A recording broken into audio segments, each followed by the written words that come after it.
you're not behaving yourself, stay on this path and you go back to Ghana. Right. And that becomes the threat. And for those of us who are forcibly sent to Ghana, as a result, the first impression of being sent to Ghana, because the entire system is designed to make you feel that that's a backward step, the first impression is this is a terrible thing that's and you're going to rebel against it. And you're going to rebel. Right. Let me get Yao's opinion. Yao Ampofranca, I'd like to say legendary sports commentator, but he's far more than that. Yao, good morning.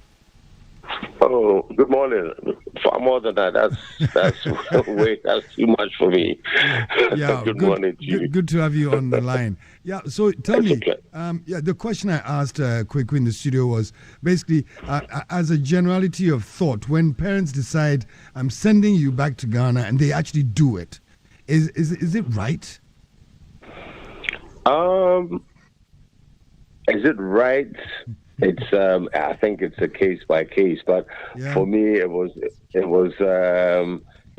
the past it has been a threat. It's been almost like a jail sentence because of the way our parents, aunties, uncles, whoever, branded Ghana in that way, as though it was a bad or dark place to be. But I think it wasn't meant to be taken. It was a deterrent kind of at the time. Right. So it's almost like, well, if you don't behave, we're sending you to Ghana, thinking that would make you put up a better behavior or change your attitude. But we've come to realize that for many, including myself, that was a blessing in disguise.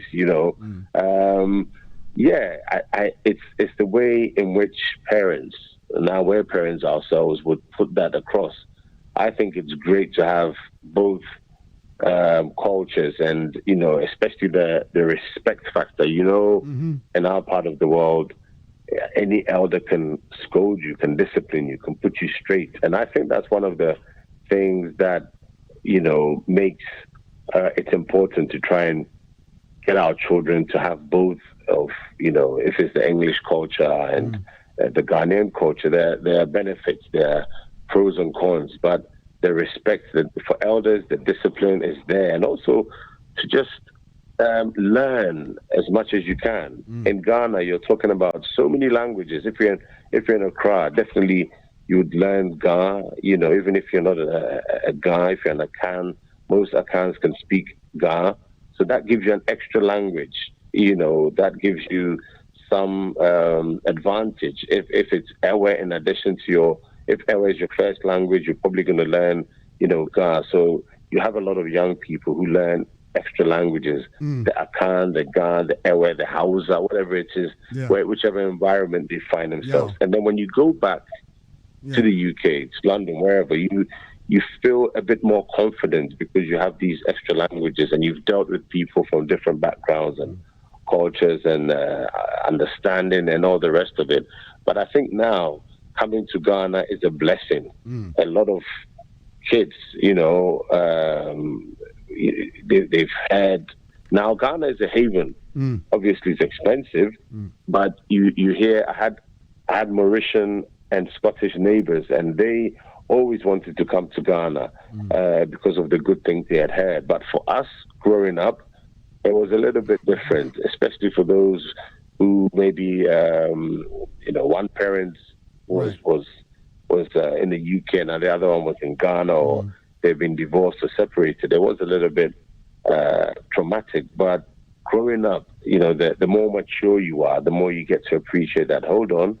Ghana is actually a blessing. It's for us to embrace that and to tap into the blessings rather than buy into the old age, prehistoric thinking that if you're in the UK or the US or in Europe, coming back to Ghana is a curse. No, things have changed a lot since we were young. Yeah, but to both of you, look, here's the thing about parents. Parents are the ones who provide the story about what Ghana is or not. Parents are the same ones who make it seem like it's a punishment. Parents are the same ones who also make you more British than Ghanaian when you're in the UK. so that you feel that Ghana is a bad place. So how much do we blame the parents? I'll start with you, Yao, then I'll come to Kweku. Yes, I think for me, I can say because, I was, my mother was a single parent then, and you could understand it was more to, the concept of you're not going to get, the comforts here. You'll be away from your friends at school, the luxuries, as it were. But I think deep down, she probably wanted me to have that experience anyway. So it was an interesting one. It's a strange one. It's difficult to analyze and simplify. But I think deep down, every parent, whether it's any part of Europe or in the UK in this instance, would want their child to have that discipline, which they had mostly, and which they used to survive to make it. From whether they went there for education and then career-wise, they would want us to have that because clearly discipline was a problem. Indiscipline.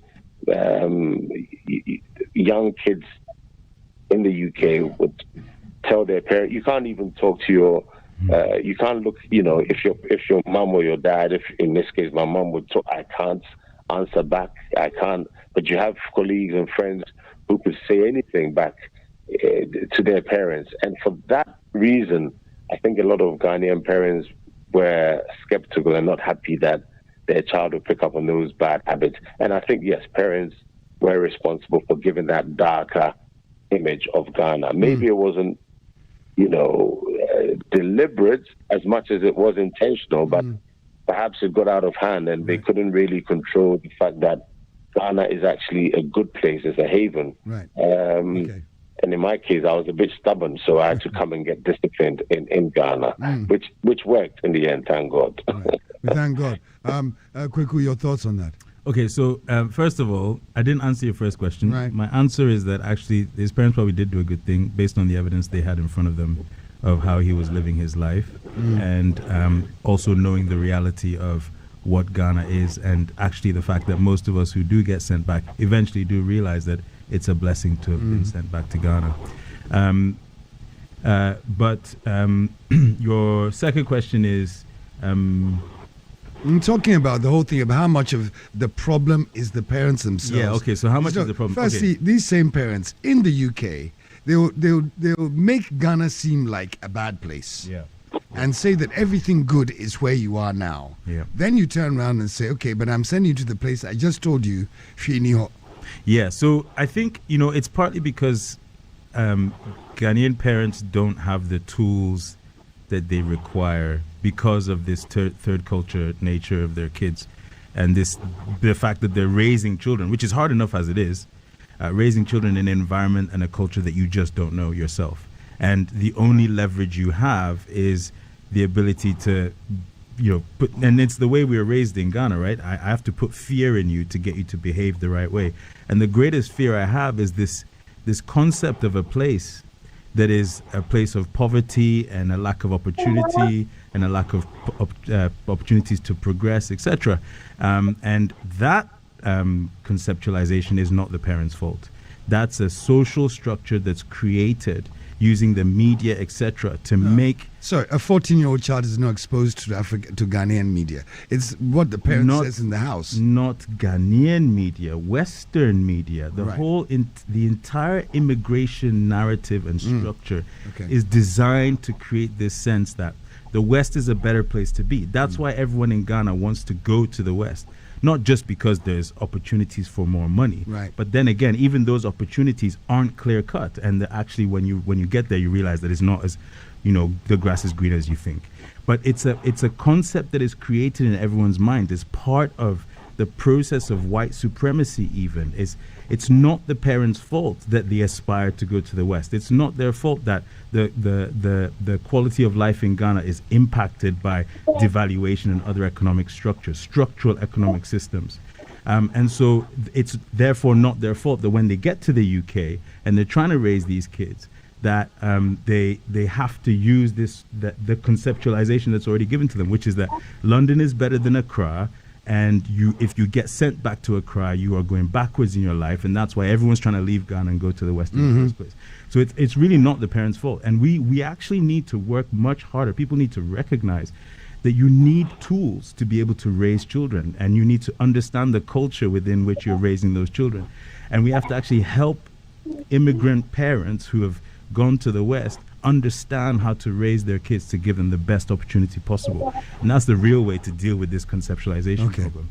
All right. But the first impression you get when you hear this young man speak or speak through the media and the legal stuff is that he's clearly a very intelligent guy. And so his parents have chosen to send him here to continue for his opportunities to go forward. But he's also a typical Black London young man who is full of self-denial, and that self-denial is how you learn to integrate and achieve in the UK. And so that all of that is coming out in this story.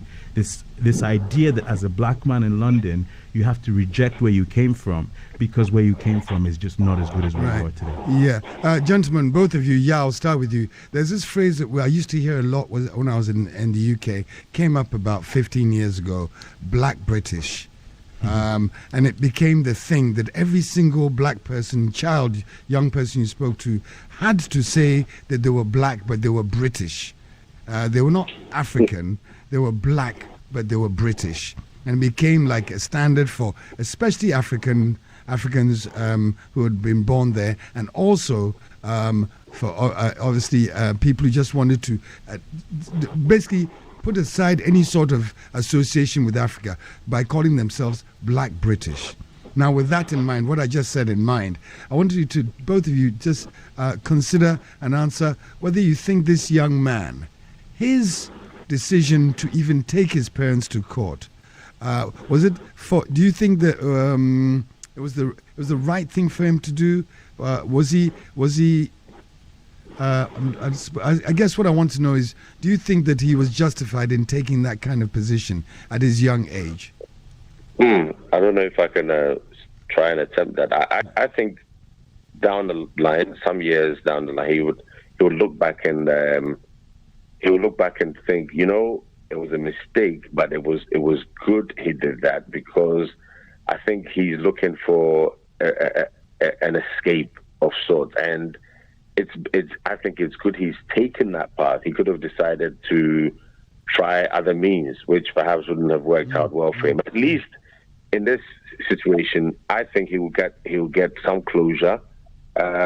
His parents would also understand that, okay, emotionally, our son is traumatized, and at least he has that maturity at such a young age to take it to, through that process, which shows a lot of maturity that, okay, I can't beat my parents, I can't burn the house, I can't smash the car, or, get violent and just go out of control. This is a channel I can go through. Right. And for me, that's positive. Of course, the other side, obviously, is that, for him to have gone to that extent means that he was desperate, and whoever advised him probably thought that was the only option left. I probably wouldn't have taken that route if I felt I was being abused or, but I don't think it's such a bad thing. I wouldn't advise any youngster to do that. I think if the family structures are there, the young boy could have also lent towards that side, but obviously they were non-existent. So credit to him at such a young age for taking that route, but again, as he matures, you realize that perhaps that wasn't the best thing to do. And then the Black British thing, I think perhaps the end of the Tony Blair era, maybe even later than that, where it became, there's a conscious thing. The Asians are Asians, okay? Maybe sometimes it'll be referred to as British Asians, because the Indians, the Pakistani, the Chinese, they're all Asians, but they have a very strong identity regardless. There are African Americans. You don't hear British Africans. It's, you're right. It's Black British, which is interesting, because then it means Caribbean, African, blacks from everywhere. And I still think it's not strong enough. It hasn't, it hasn't had that effect that perhaps those who wanted to put out there were hoping for. As we know, when you say African Americans, it's very clear. Right. I don't know why it's not African British, but Black British means Africans, Caribbeans, and everybody. So perhaps in a way that also would work for a lot of people, especially when you're filling forms and, official data and all the rest of it. Maybe for them, conveniently it works. But for me, I've never identified myself as a Black British. I'm Ghanaian, born and grew up in the UK. It's never been a challenge for me. It's I don't know. Others would probably have a different view, but personally, I'm still a Ghanaian. Maybe I'm not being fair. When it's convenient, I'm British.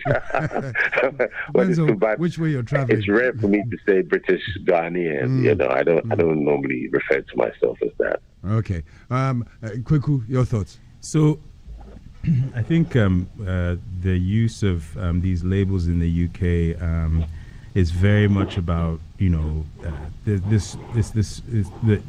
efforts to circumvent structural racism leads to labeling groups so that you can properly measure them, etc. What happened is that when Tony Blair won his election, I think 1997, they embraced this idea of open Britain, if you remember. So they really, really promoted migration into the UK from 1997.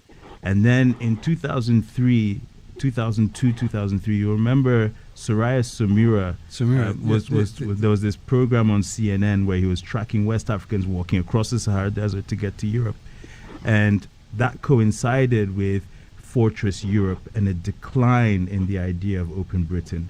By 2007, 2008 in the UK,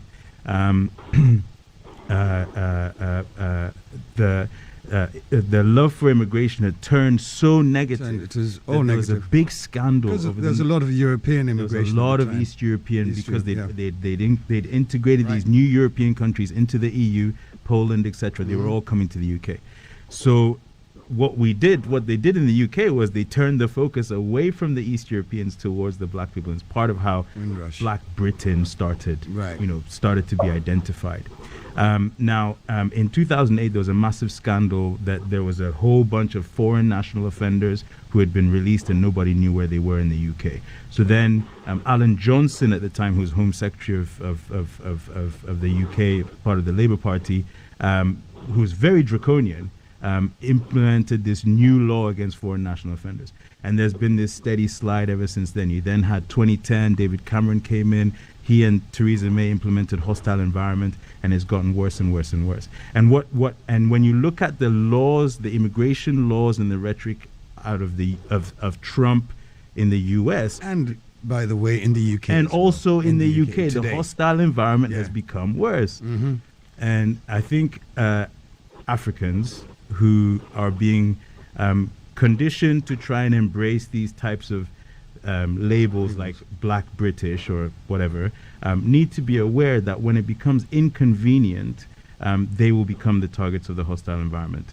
And everyone must carry themselves and protect your young ones as much as possible with that idea in your mind. You need to understand the hostile environment and the social effects on your Black children in a predominantly white space. Okay.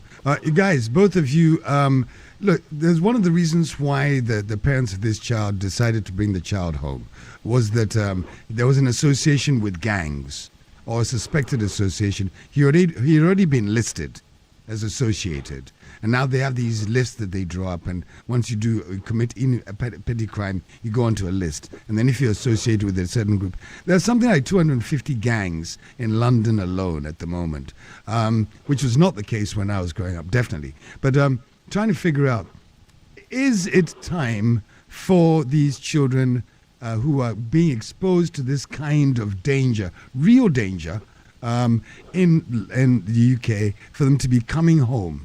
And is Ghana ready for them? Yao. Um. So yeah, that's a loaded question. I mean,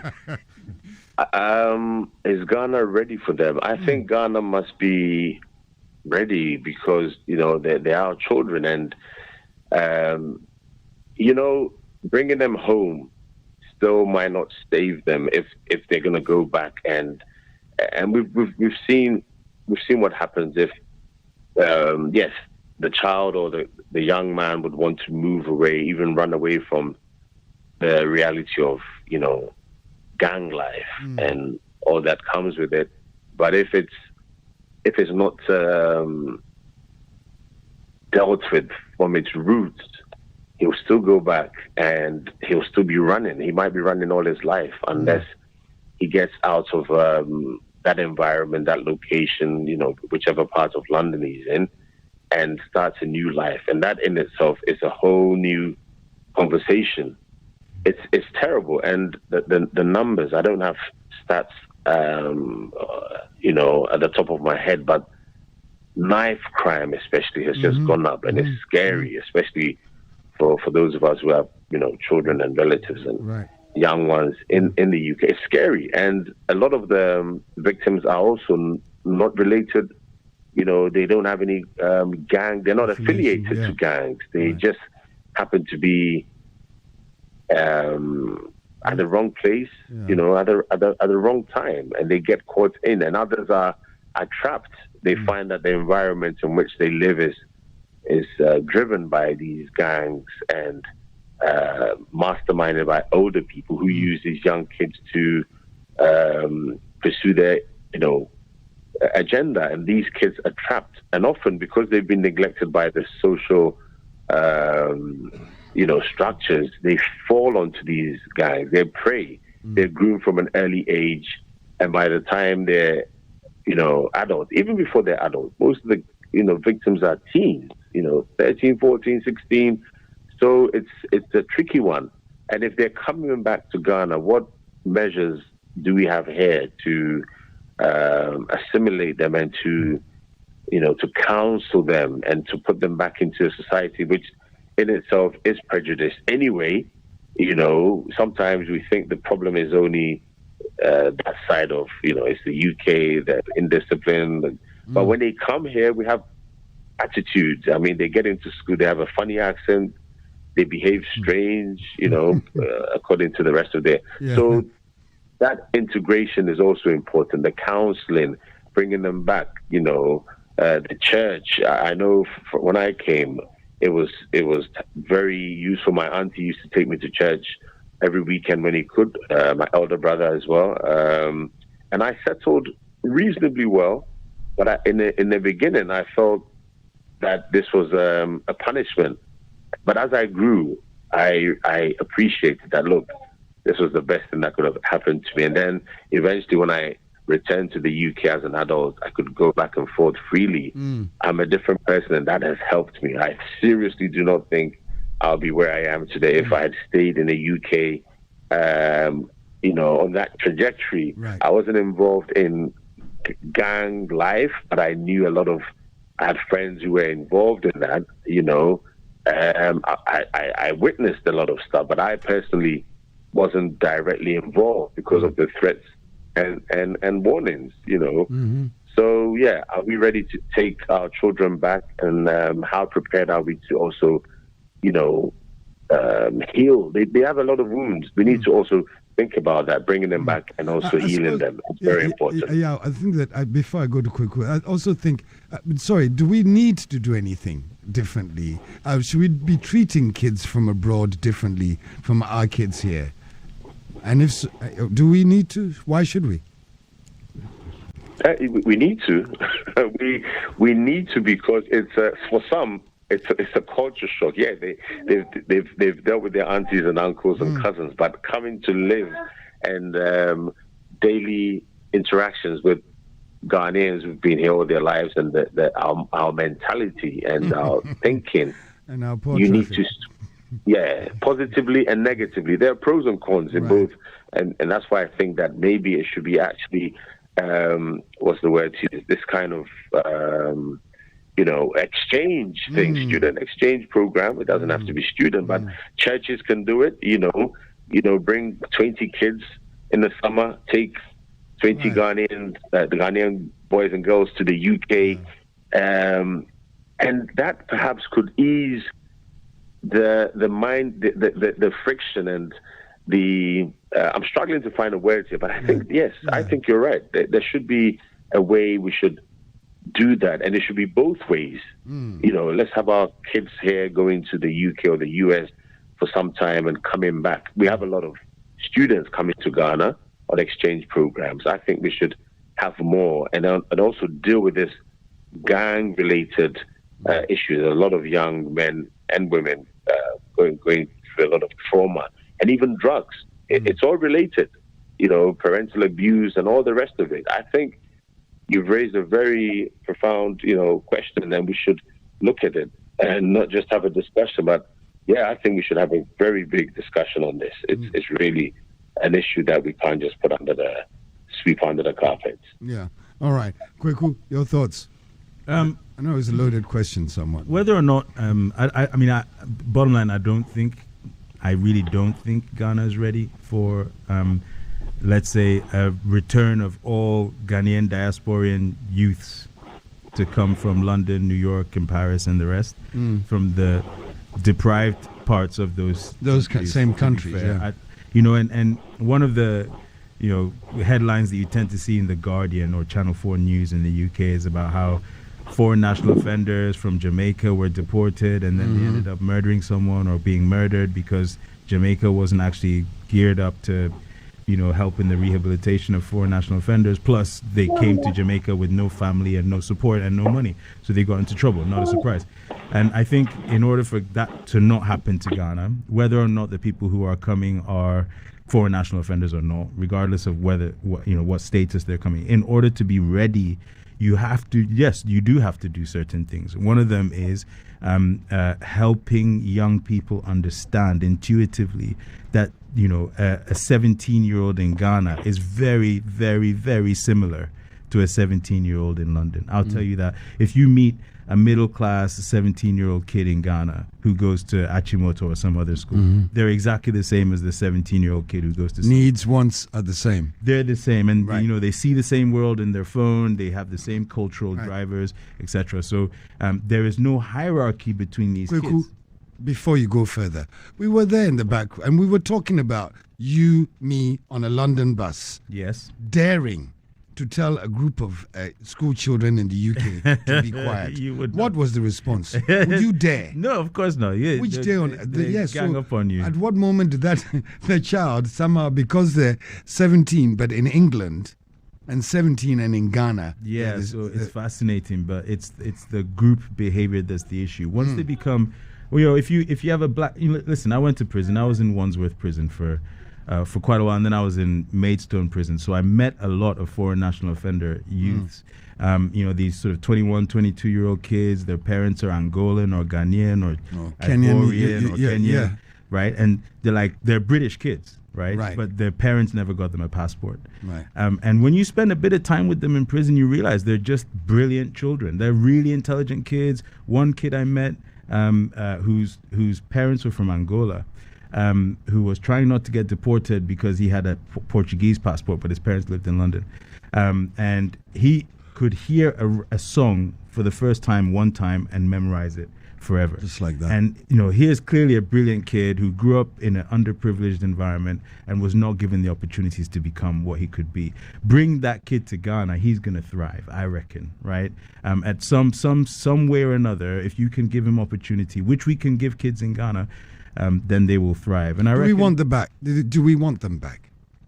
Yes, we do, actually. I think that that you have to have this idea of the global African, and this is when the idea of the global African comes to the fore.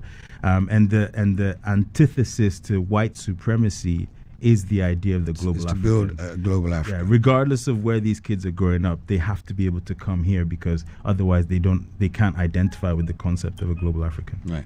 Right. Okay. So I'm going to let you gentlemen go. Thanks for your thoughts. Interesting, and a shame we can't talk a bit for longer, but we've run out of time just a little bit. But before you do, I've got to ask, that what is the now this is basically speculative a little bit in your own thought process. What is going to be the best model for a parent there in London today, or in America, living in the Bronx, or in Brooklyn, or somewhere? What's the best model for them now to be adopting for their child? They don't want the child to be exposed to the drugs and the gangs. However, the education is free. The child gets to get all the trimmings of life without the hustle of living with mosquitoes. What's the best model? Yao, your thoughts before I let you go. It's another very loaded question. And honestly, I think it's one that we need to give serious thoughts, But what I can say is that your previous question with regards to are we ready and all the rest of it, perhaps with the diasporan office, Right. There could be a path through there. I know my brother KOD is there now, Kofi Daku, and he'll be resourced. Maybe we can look at ways to integrate, not just from the UK, but across the diaspora. A lot of parents are struggling. I wouldn't use the word suffering, but they're struggling because they just can't. They wish they had that, discipline they had when they were young, but they can't. They're frustrated because they can't replicate that because their kids simply won't have it. So we need to have a way where it's education system helps. As I said earlier, the churches can help, counseling, professional counselors, a way of integration. It's something we need to structure and really plan well, and it can happen. It will help. It will go a long way to alleviating what could be a crisis situation that we're not even talking about. But I think the conversation should continue, and then let's come up with some sort of a paper and a policy. Yeah, but I'm still going to ask you though. What's the model that you see? You're trying to pretend you didn't hear the question. You heard me, Pa. Yeah. I want to. So the question would be now. That's the thing. Yeah. I think all of us in this conversation, yourself, all of this morning, I think we're just, a minute. I'm sure there'll be so many people who would want to contribute and bring ideas. So quickly, I attended St. Aloysius College, which is in Highgate. On top of that hill, there's a bridge there. There's a famous bridge. It's actually not far from the Ghana High Commission. Right. Yes, that's the school I attended. We wore green blazers, tie, and it was Roman Catholic. It's a Yapi school. So I got a lot of, I had, Roman Catholic friends from, Italian Roman Catholic, Irish, Jamaicans, other parts of Africa. So my orientation was quite different and, thankfully unique. But even there, I struggled because my mother was a strict African typical Ghanaian woman, and certain things she just would not tolerate, and I had issues with just coping and growing up as a teenager. However, I think if I had been more prepared, not any fault of my mother, obviously, because she didn't know, but if now a young African is being enrolled in St. Aloysius, I'll be able to counsel him. And also, if he's coming back to Africa, I can say, look, these are the no's, don't do this, do that, go for that. And we need to have that kind of, experience-based contribution so that we can move forward. And I'm sure that's the same with anybody who's got a unique experience to bring to the table. Right. But I can't answer your question just like that. It's a very big, loaded question. Okay.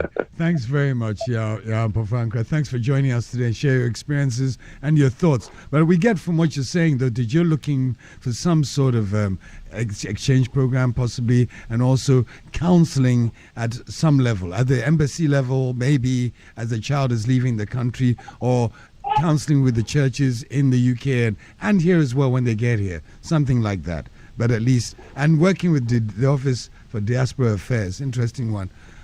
Thank you, Yao, for your time. Thank you very much for having me. All right, thank you. Yeah, Franca, if you don't know the name, then obviously you're not Ghanaians. And I can't help you, seriously. But Kweku is still with us. And before I let you go, Kweku, we've got about 2 minutes.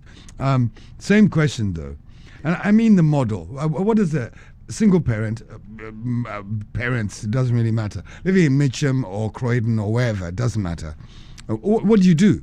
Well, the first thing is you need to understand that you have to teach your kids not to deny themselves, not to deny their blackness, because the system is designed to get them to deny their blackness. The whole idea of integration, well-behaved integration means the parents themselves deny yourself because they don't know. Some of the parents do it, especially I was going to say a tribe, and I'm going to be slaughtered for saying it. But certain tribes make it a mission to deny because they themselves. Don't. Because they're the ones who, when you meet them in traffic, they'll say, and you speak Twi with them, then so.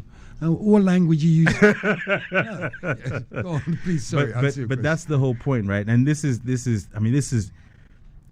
on the other side of this equation or this argument is white supremacy. And look at how white supremacy is implemented and the level of organization, like hundreds of years ahead.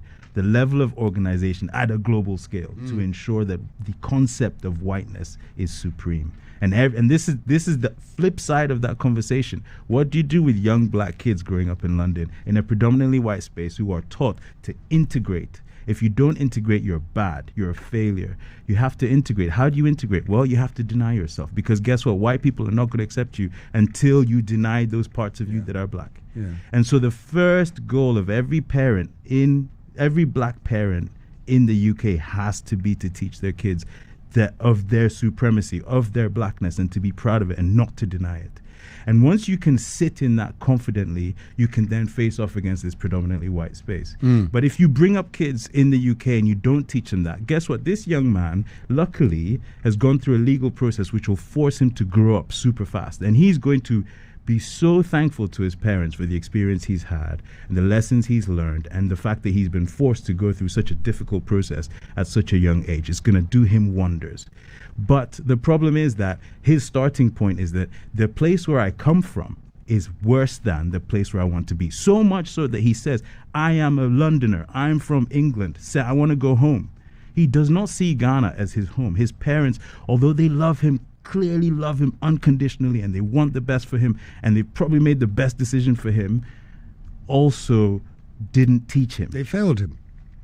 And so that's where you start. Right. What's the overall model? I think we have to have a massive conversation about this, and how do we elevate ourselves so that young people see Ghana as a future that they can live in and do better in than London, which is actually the reality, if you ask me.